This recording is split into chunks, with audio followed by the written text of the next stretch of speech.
find a mentor and educate yourself before you invest in your first deal. I invested in a multifamily 22 years ago. I had to do a 1031 exchange and I had a bad feeling about it. I did it anyway.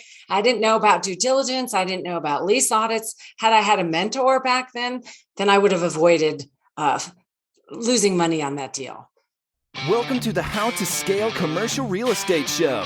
Whether you are an active or passive investor, we'll teach you how to scale your real estate investing business into something big. Ruth Hiller has invested in over 2,000 multifamily doors as a GP and an LP. And one thing to note is that Ruth calls herself the accidental businesswoman, which I think is absolutely hilarious. Ruth, I'm looking forward to jumping in today and finding more about that. Welcome to the show. Thanks, Sam. First of all, thank you. I'm really honored that you invited me to be on your podcast. I've looked at your other guest list and it's amazing. So thank you for having me. And I hope that I can add value to you and your audience today. I'm certain you can. You've done a lot. 2,000 doors, even if it were all an LP, would be a lot to talk about because there's so many lessons you can learn, I think, in this business from both sides of the equation. But you've been on both sides of this quite a bit on as a GP and an LP. There's 3 questions I ask every guest who comes on the show, though, in 90 seconds or less. Can you tell us, where did you start? Where are you now? And how did you get there? Where did I start? I inherited an 118-unit multifamily building 22 years ago. I come from 3 generations of multifamily investors. My grandma invested in multifamily in the 40s to support her family. I don't know how she knew how to do that. Then my parents bought this property in California in the 60s. And when they died 22 years ago, I inherited it. And I didn't really become involved in the business till about 4 years ago when I went to a Tony Robbins event and I decided I need to be more involved and understand this. This has been a part of my life. And so I wanted to learn how to optimize the business I own. And so I met a mentor there and I signed up for his course and he helped me optimize that and helped me get my start in my multifamily investing career. I've been involved in that now for about 2.5 years. Wow, that's interesting. So you guys owned it for 22 years after you inherited it. So you must have inherited it with some other family members? Yes, I inherited it with my uncle, and then he died about 6 years ago, and then my cousins took over. And unfortunately, or fortunately, however you want to look at it, we didn't get along very well. So, as Tony Robbins says, they were a worthy opponent, right? So I had to educate myself. And so that's how I got so involved. The reason I got so involved in the multifamily ecosystem was so I could educate myself and optimize that business. I had no idea that I was going to be a GP. I knew I'd do passive investing, but that was not on my vision board at that point. Right. No, that's really, really interesting. And so you guys, I think we talked about this off air, but you have finally gotten that asset to a point where you are ready to sell it. It is under contract and ready to go.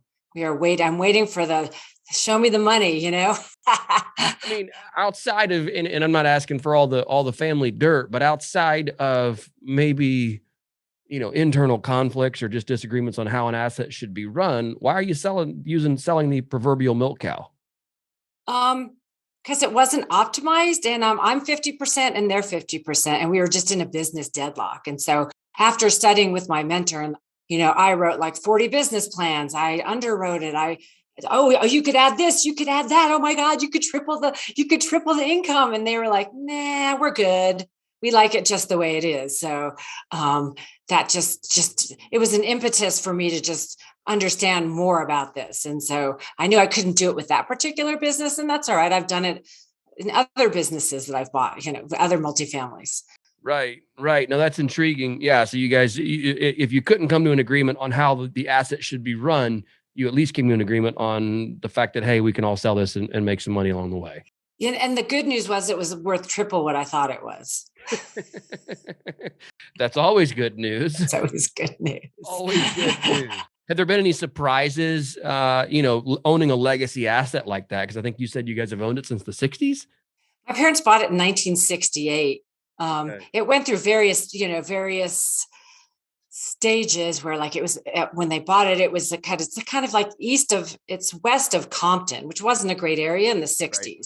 So there was a lot of problems there with that. And then we luckily had a property manager that stabilized the property. And it's been cash flowing and pretty good, but we've had a lot of deferred maintenance that I'm going to say we didn't pay that much attention to until recently. Right. So you had to get a lot of those things corrected and cleaned up before disposition. Yes. And the thing that I've learned too about, writing that into a business plan, it's like, what is the CapEx that you want to do? Because we buy mostly B and C class properties. So there's always going to be some sort of deferred maintenance. And I like having the business plan, knowing what we're going to do. And like when when you have those kind of assets, there's always going to be plumbing problems. There's always going to be, air conditioning problems. Some of the older stuff built, is going to have lead paint or some other stuff. So you have to be aware of that when you're buying that kind of asset.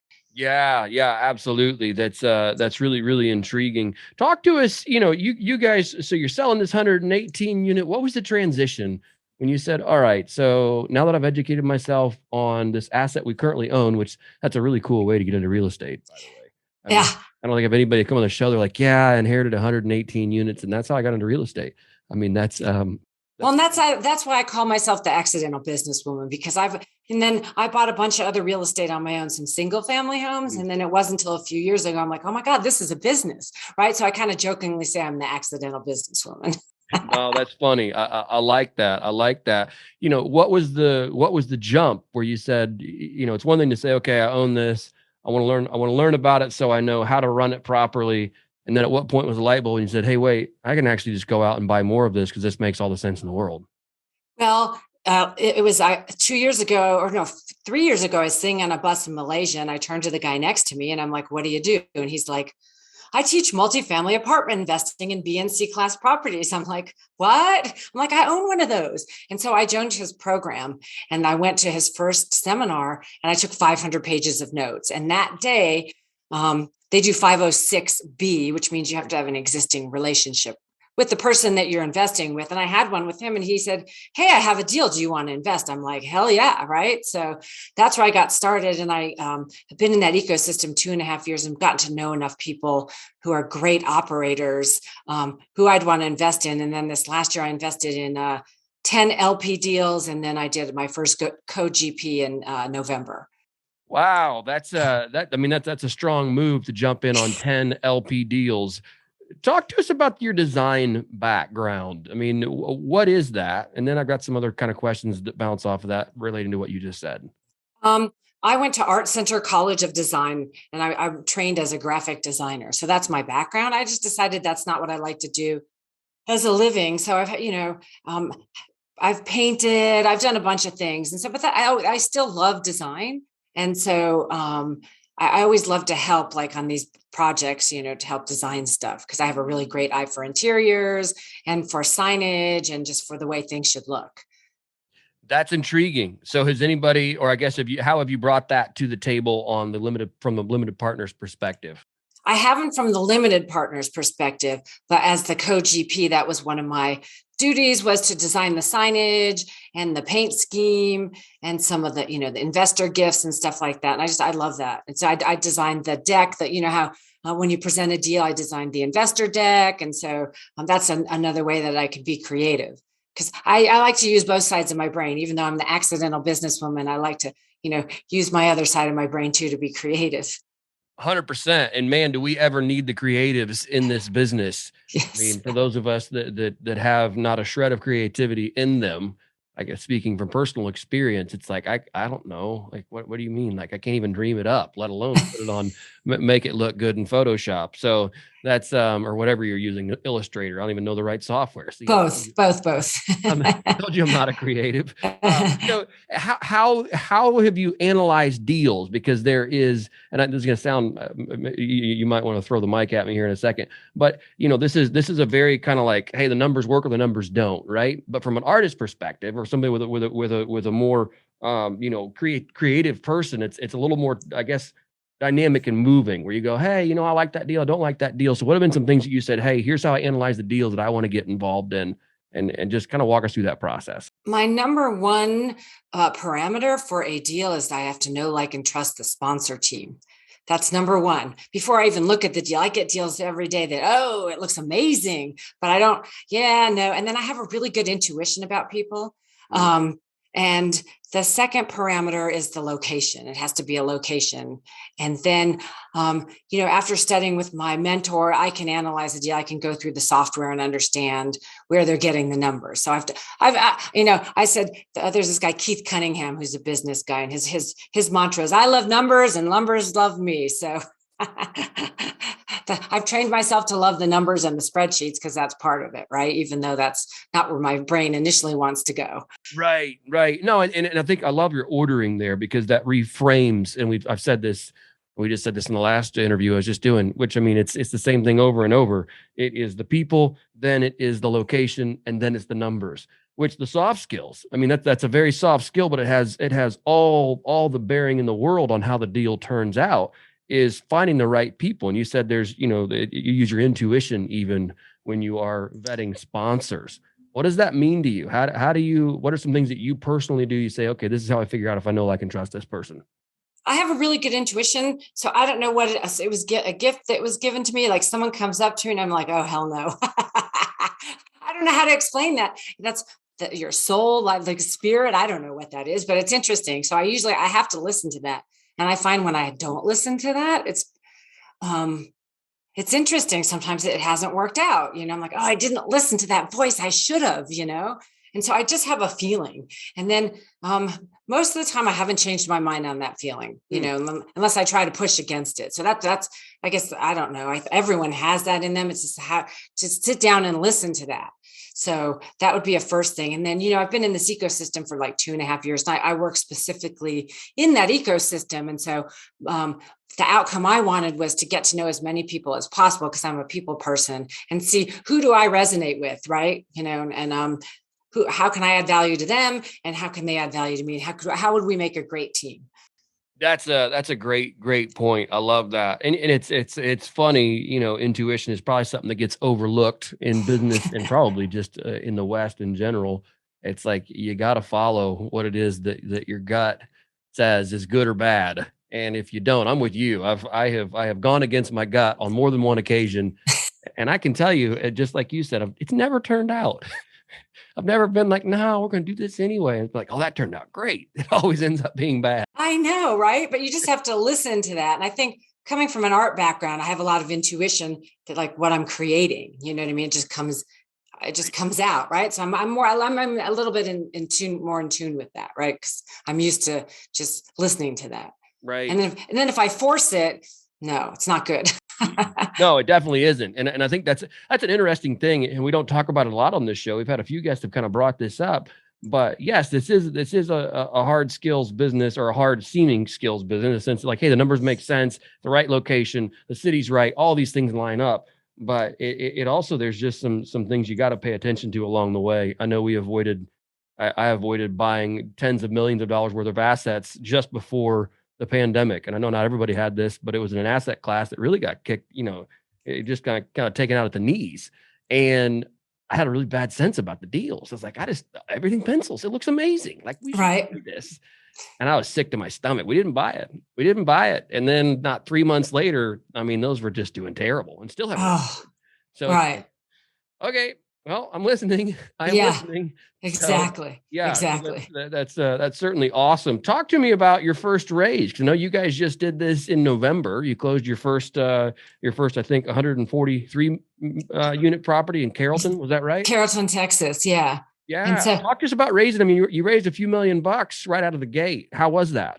Well, my partner had a lot of confidence in me. I was a little nervous because it was my first one. I have a pretty big community. I'm in the Tony Robbins community. I'm in, my mentors community, and my home community. And so I'm like, she's like, you can do it. And I'm just like, all right. And so a lot of people were really interested, because my mentor had said, like, make sure you nurture your database before you go out and raise money. So for like the 6 months before I got that deal, I wrote lots of articles on, like, what is a syndication? Because a lot of my investors were new. So it was mostly education, so that when the deal came, people were like, they were ready for it. So that was good advice from him. I thought that was amazing. And so the thing about raising, like everyone seems really interested. You make this list, you call all the people, or you tell them the numbers, and then some of them ghost you. And I'm okay with that, right? And then, but at the end, when like it's kind of like herding cats, like, okay, you need to get the PPM signed, you need to like, get this going, and oh yeah, I'll do that, and then just like make sure you do it by this deadline. The deadline's up, and so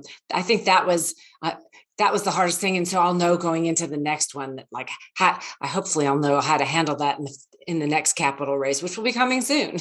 Right. And that's something that you said, herding cats. And it's absolutely true that, and especially as you start raising, millions at a time, it is, man. It's tough to get everybody to get their documents signed, because then you get somebody that gets stuck on the portal, or you get somebody that hasn't wired their funds yet. Or if there's even, I did it to somebody last week, another syndicator that I'm putting some money in passively. It was, hey, I'm in the deal. I'm going to get doc sign and wire money. And then the week just disappeared on me. And it's like Friday afternoon. I'm like, hey, I'm really sorry. I didn't have time. So anyway, I had to deal with it on Monday. I'm like, golly, I'm doing the same thing to somebody else that I hate to do it to me. This is awful. Yeah, that's part of it, right? That's just part of it. Yeah, it is. It's herding cats and getting people on board. But congrats on getting that done. That's a big raise out of the gate. And I think that's pretty impressive, and a testament to not just your ability to vet and find good deals and partners, but also just the stick-to-itiveness that you have there, where you said like some will ghost you, and that's okay. That's don't take it personally. Just keep moving. So I say persistence is my middle name. Accidental businesswoman who persistence is her middle name. Ruth, thank you for coming on the show today. This has been a blast. Let's jump into the final 4 questions. The first one is this: what is one tool or resource, think digital, software, something along those lines, you find you can't live without? What I can't find that I can't live without. The property analyzer that is supplied to me by my mentor group. What is that property analyzer?